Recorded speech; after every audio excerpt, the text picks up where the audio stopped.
Hello बच्चा लोग। तो अब मैं लेकर आई हूँ आषाढ़ का एक दिन का चरित्र चित्रण। 10 मार्क्स के लिए अगर विलोम का चरित्र चित्रण आए तो आपको कैसे लिखना है प्लीज देखिएगा। इससे आपको लर्न भी हो जाएगा, सिर्फ सुनते रहिए। देखिए स्टार्ट कैसे करेंगे।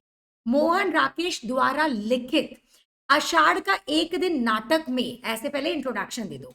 विलोम एक अनुपम नाटकीय चरित्र का स्थान लेता है, ठीक है, ऐसे याद रखना।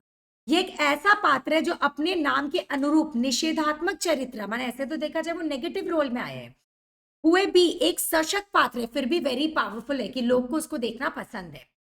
उपस्थिति दर्ज करता है। विलोम इस नाटक का खलनायक है, माने वही है, विलेन है, परंतु वह परंपरागत खलनायक से भिन्न है, माने थोड़ा डिफरेंट है। जैसे यूजुअल अपना विलेंस होता है, वह कहीं भी नायक के विरुद्ध कोई षड्यंत्र नहीं रचता, कोई मेन है उसके डायरेक्टली षड्यंत्र नहीं रचता है, ना ही उसे बदला लेने का योजना रखता है। नायक कालिदास से द्वेष भाव रखते हुए भी उसे कभी प्रतिशोध माने बदला नहीं लेता है। अब इसका पॉइंट्स में आ जाना, ये बेसिक बैकग्राउंड। विलोम कालिदास के गांव का एक साधारण पुरुष है। कहाँ रहता था? गांव में। अपने साधारण व्यक्तित्व के बावजूद वह आधुनिक मानव की नियति को व्यक्त करने वाला एक सशक्त पात्र है। सशक्त माने पावरफुल। एक नॉर्मल इंसान है, गांव में रहने वाला इंसान है, फिर भी वेरी पावरफुल।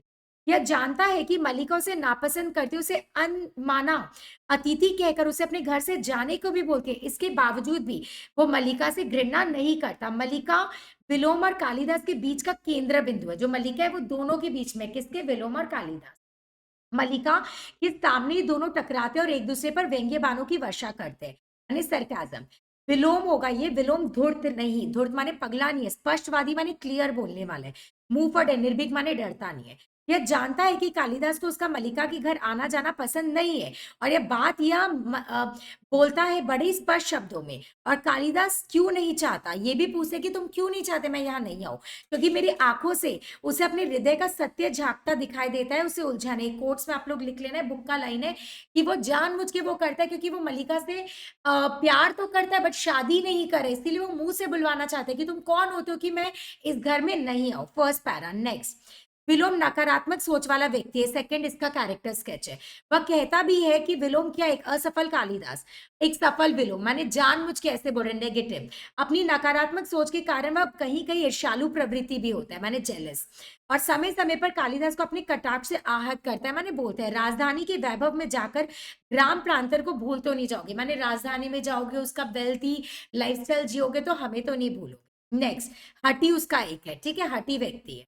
जिद्दी, वह मल्लिका को ना चाहते हुए भी उसके घर में बिना बोले अतिथि की तरह आता है, उसके जख्मों को कुदेरता है, मल्लिका और कालिदास के संबंधों को लेकर सवाल करता है। और कालिदास अकेले ही उज्जैनी जा रहे हैं, वो मल्लिका को क्यों नहीं लेकर जाते, ये भी प्रश्न कर।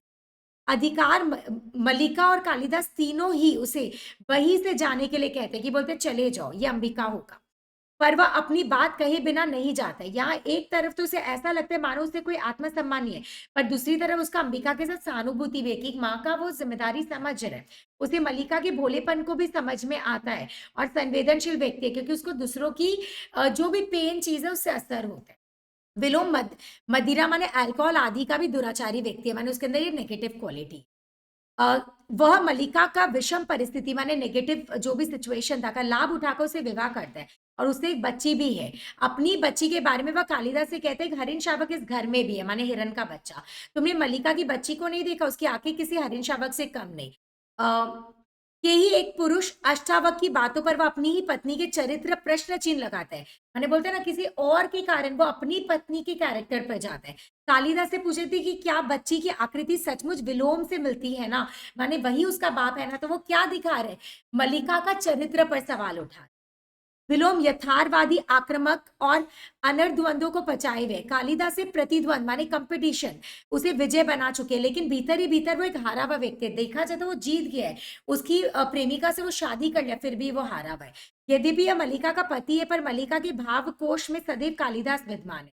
विलोम इसी विडंबनापूर्ण को झेलता रहता है, माने विवाह होकर भी वो यही आयरनी में जीता रहता है, क्योंकि मन से मल्लिका किसकी है? कालिदास की। इस प्रकार विलोम 20 संगतियों के दलदल में, माने कुसंगति, गंदी संगति और जीवन करता माने अपना एक्सप्रेस कर है। खलनायक के रूप में विलोम की स्थिति इस नाटक में बड़ी सार्थक है। खलनायक के रोल में परफेक्ट आदमी है, वह कालिदास से भी अधिक विकसित है देखा जाए तो। उसके बिना या नाटक प्रभावित होगी। अगर विलोम ही नहीं होता, कोई विलेन ही नहीं होता, तो स्टोरी क्या होता है? एकदम घटिया। अंततः उसकी विजय होती है, भावना पर यथार्थ की विजय होती है, माने इमोशंस पर रियलिटी का विजय होता है। ऐसे आप लोग लिखकर बच्चा आएगा। यहीं पर विलोम का कैरेक्टर स्केच खत्म। और किसका आप लोग को चाहिए, प्लीज कमेंट करके बताइए। थैंक यू सो मच, जोर शोर से पढ़ते रहो।